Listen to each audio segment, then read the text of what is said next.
What's going on, everybody? Welcome to the first video of a few.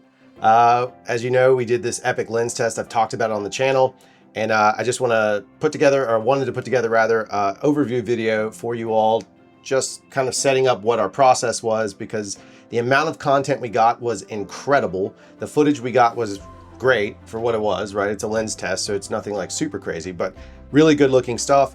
Whole lots of things to talk about, and it's going to have to be a series of videos, which I think is better for everyone instead of just one epically long one, because it'd be like a feature-length film. And so I wanted to just share some cool things we got from the lens test.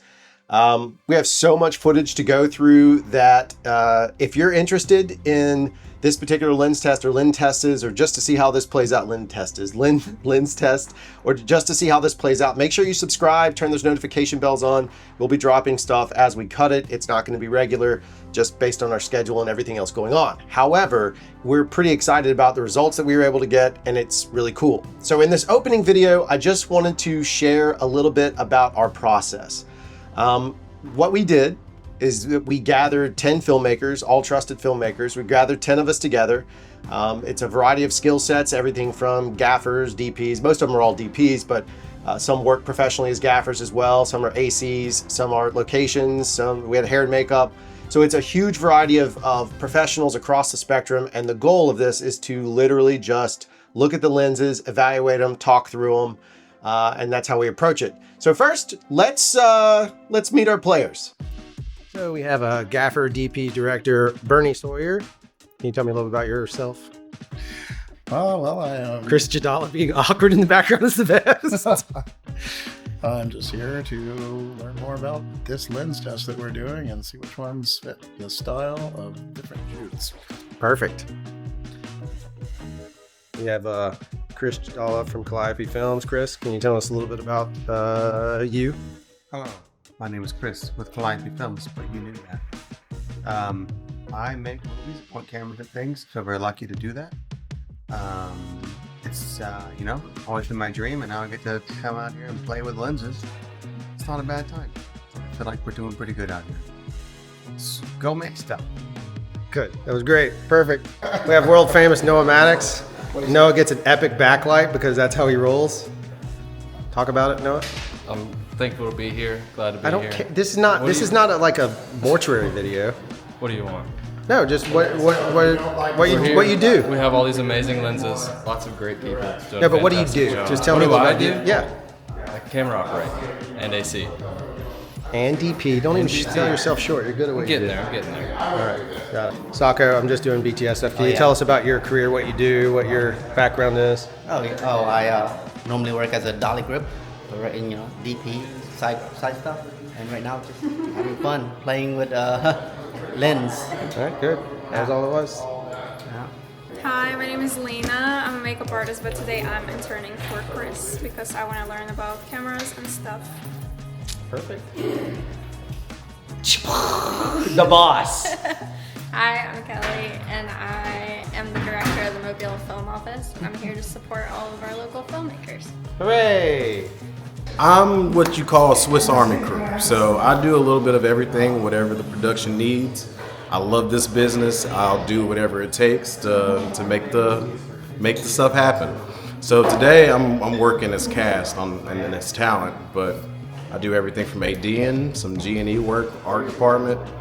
I love it all. And it's a great day to be here. Great, thank you, sirs. Hey guys, Israel, tell us about it, what you do. I do ballet dance teacher and filmmaking and helping Drew to whatever he wants. Now tell us about your documentary. I'm doing a documentary now that actually Craft Show is part of it, and it's about a guy who lost his mobility from the neck down, and that's very inspirational. I hope you like it. But last year I attended a screening of the HBO camera assessment test, and I got to be honest with you, or series rather, it was life-changing. Not only did we get to nerd out about cameras with other filmmakers in an incredible environment, but we also, it changed the way I feel about approaching lens tests, camera tests, anything else going forward. What they do on that test is so genius that I felt like we needed to adopt it. Now what they do is they shoot a variety of different sequences, all with the same camera, same actors, So it's almost like watching mini short films, and each element that they're testing is another element of the camera that you might want to evaluate, whether it's the ISO or the low light roll off or how it handles highlights, low light footage, everything. So each one was a different scene, little short film, if you will, replicated meticulously again and again. I adopted that model for this test because, again, that way of thinking is mind-blowing to me. It's not just charts. It's not just a single person looking into the lens and doing the bokeh stuff, which is important. We did that too. But the approach is what we're really after across the board. So what we did was we shot charts and flares tests. So we shot those in controlled environment in my office. It's not the most dynamic, but it's enough to help you understand what the lenses perform, or how they perform rather. We shot a dramatic scene with 2 actors sitting down talking, just a dialogue sequence. It's not perfect by any means. The actors did a great job. They replicated the results very well. We shot coverage from that rather at the same time. So when we shot the narrative scene, we shot coverage of it that was the following focal lengths, and I'm just gonna make sure I have all my notes right: 25 mil, 28 mil, 38 mil, 50, 58, which is Clavius only, 75, 85, and 88, also Clavius only. After the dramatic shoot, we turned around and shot some docu-style / lifestyle footage with those same lenses, or not all of them, but a variety of lenses in that case.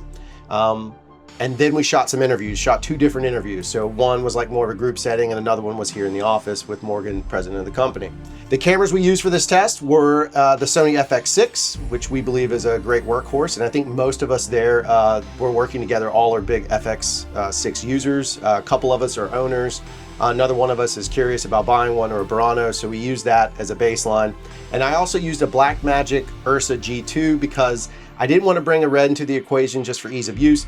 But the Ursa G2 has been modified so that it has that really good looking OPLF, OLED, whatever it is, the skin tone thing on the top of it. And because of that, I feel like that camera closely resembles something more like an Alexa, plus it's Super 35. So it gave us a nice variation on it. The lenses that we tested were the Zeiss CP.2, which you see here, Zeiss CP.2. We had a Cooke SP3, little guy. We had Clavius, which is a fascinating lens. I'm gonna do another video on this, but the Clavius lens actually allows you to remove the optical element back here and drop in variations of filters in the back so that you can change blades, if you will, change the way the bokeh reads. Very fascinating. I'll show you what I did with those tests later.